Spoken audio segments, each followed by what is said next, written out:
एक बार एक भिखारी अपने जीवन से परेशान हो चुका था क्योंकि उसे अपने जीवन को चलाने के लिए भीख मांगना पड़ता था। उसे हर एक चीज के लिए भीख मांगना पड़ता था। इसी बात को लेकर वो दुखी रहता और दिन भर यही सोचता कि उसकी जीवन में बदलाव कैसे आएगा। ये सोचकर वो निराश हो जाता। वो हर दिन देखता कि बहुत सारे लोग निराश होकर, आंखों में आंसू लिए लोग और विभिन्न चिंताओं से परेशान लोग गौतम बुद्ध की तरफ जाते और वापस लौटते समय वे लोग बहुत ही खुश होते थे।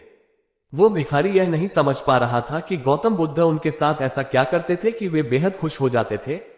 वापस लौटते हुए लोगों के हाथों में ना तो ढेर सारे पैसे होते थे, ना ही सोने चांदी, तो फिर ऐसा क्या होता था कि लोग बुद्ध के पास से लौटते वक्त इतना खुश होते थे।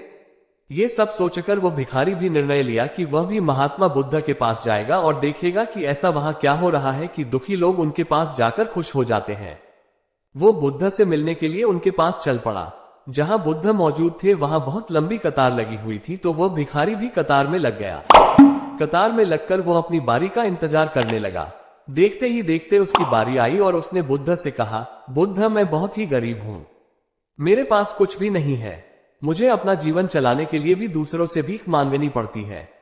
अब आप ही बताइए कि मैं अपने जीवन को कैसे बेहतर कर सकूं। ये सब सुनकर बुद्ध ने कहा, तुम गरीब नहीं हो, तुम्हें ऐसा लगता है क्योंकि आज तक कभी तुमने किसी के लिए कुछ भी नहीं किया, ना ही तुमने कभी किसी को दान दिया, ना ही तुमने दूसरों के लिए कुछ किया। ये सब सुनकर भिखारी के मन में एक आशंका जाग उठी।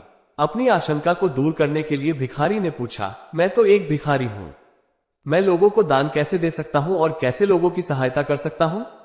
मुझे तो खुद अपना जीवन चलाने के लिए दूसरों से मांगना पड़ता है।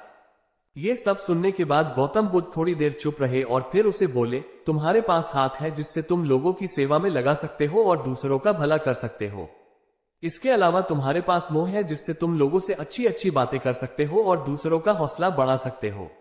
ये सब करके भी तुम दूसरों की सहायता कर सकते हो। जरूरी नहीं कि दान सिर्फ पैसों से किया जाए। हम चाहे तो हम शिक्षा का भी दान कर सकते हैं, चाहे तो अन्न का भी दान कर सकते हैं। ऊपर वाले ने अगर किसी को पुनर्तः अच्छा शरीर दिया है तो वो गरीब नहीं है, वो बस दिमाग से गरीब है। उसे इस विचार से हटकर दूसरों की सेवा में लगाना चाहिए। बुद्ध की यह सब बातें सुन लेने के बाद वो भिखारी बहुत ही ज्यादा खुश हो गया और उसका मन अब संतुष्ट था। शिक्षा, हम सब इस बात की चिंता में समय बर्बाद करते हैं कि हम गरीब हैं, लेकिन ये सत्य नहीं है। सत्य तो ये है कि जब तक हमारा शरीर पूरी तरह से बेहतर है तो हम उसका उपयोग करके आगे बढ़ सकते हैं और खुद के जीवन को बेहतर बना सकते हैं। अगर कोई व्यक्ति सिर्फ अपने गरीबी पर ध्यान दे और उसे बदलने की कोशिश ना करे तो वह मूर्ख है। इसके अलावा हमें इस कहानी से ये भी सीख मिलती है कि दान सिर्फ धन का ही नहीं, शिक्षा, भोजन, अच्छे विचार आदि का भी किया जाना जरूरी है। अगर आपके पास धन नहीं है तो आप शिक्षा का दान कर सकते हैं या फिर आप दूसरों के लिए अच्छे विचारों का भी दान कर सकते हैं। इससे समाज बेहतर होता है।